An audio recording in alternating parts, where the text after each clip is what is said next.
Hello, my name's Solon, and we're going to be talking about how to remove a splinter. So what is a splinter? A splinter is a thin piece of something. It gets stuck in you as you bump into it, and it's like a little needle that's now in your body, and it hurts. Usually it's wood. You handle some wood, you bump into some wood, or you walk on something without shoes on, and it gets stuck in you. But it can be metal or any sliver of thing.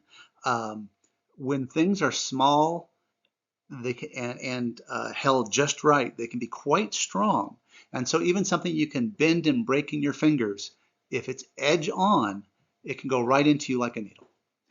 They can be big and scary and painful and bleeding and require medical attention, or they can be nearly invisible and just so annoying you can't believe as you look and you can feel it, but you can't see it, and it's causing you pain.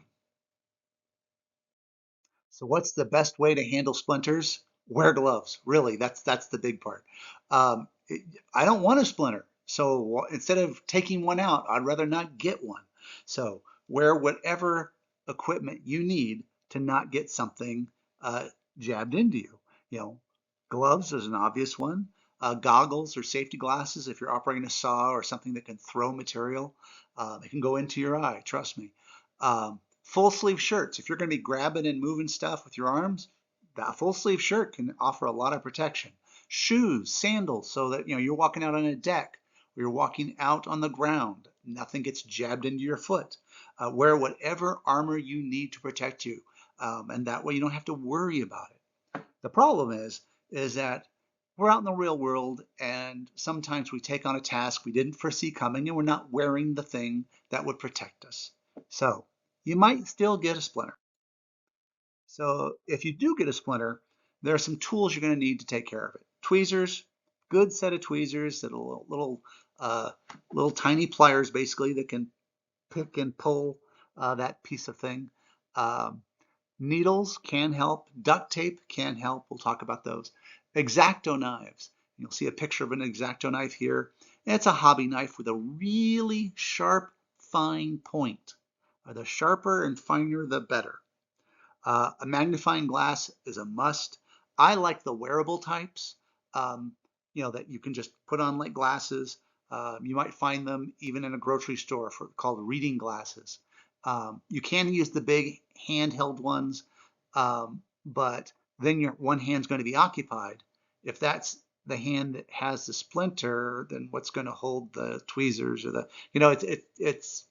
it gets hard when you have too many things you have in your hands. Also, a good disinfectant, an antibiotic cream too, that could be helpful. Now, my preferred method for removing a splinter is first go get your magnifying glasses and put them on, get into an area with really good light. You need to be able to see as well as you possibly can. The better you can see, the easier this is going to go. Now, after all that, if you can see that the splinter is sticking out and you can grab it with the tweezers, well, then just grab it and pull it out with the tweezers. Great. If the sliver's buried under the skin, though, you can't grab it with the tweezers. So what I like to do is I get my X-Acto knife and I disinfect it so I don't get an infection from trying to remove the splinter. And then with the very sharp tip of this X-Acto knife, I start removing the skin above the splinter. Now, after I've removed a little bit of skin, you may be able to lift out the splinter with just the tip of that knife. You can actually use the tip of a knife and just tease at that splinter and work it out just by touching the tip a little bit over and over again. A lot of times the splinter will work its way out as you lift it out with that tip. Um, if you can get it out a little bit, you might be able to grab it with a pair of tweezers and just pull it out. But often I find that the X-Acto knife will actually just pull the whole splinter out on its own. Now, deep splinters can really hurt as you excavate. First, you actually might be cutting into you a tiny bit. And then, if the splinter's deep, it's actually already into an area that has nerve endings and is causing you pain also. So you're getting pain from the splinter and pain from the removal. So be prepared for that. Now, once the splinter is removed, use an antibiotic on the wound site and clean it, and then consider a Band-Aid, especially if you're going back to work. You really don't want to get an infection here. And if you don't cover it and you go back to doing stuff, there's a chance you can get an infection. Now, there are other ways to get rid of splinters and pull them out. I don't have as good a success with these though, but I still want to tell you about them. For super tiny splinters, things you can feel but can't really see, or if you don't have a good magnifying glass, you just can't find it.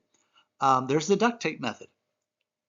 First, just take a piece of duct tape and smash it down onto the area that has the splinter and really push down onto the skin to get that duct tape glue to hopefully stick on to the end of that little tiny splinter. There is a small chance the splinter will stick to the glue, and when you peel off the tape slowly, that the splinter will come right off with it. I don't have great luck with this method. So often you want to try it 3, 4, 5 times just to see if you can get that little thing to stick and come out. Because sometimes there's a little oil or something. It takes a few tries to get the splinter to come out with the tape.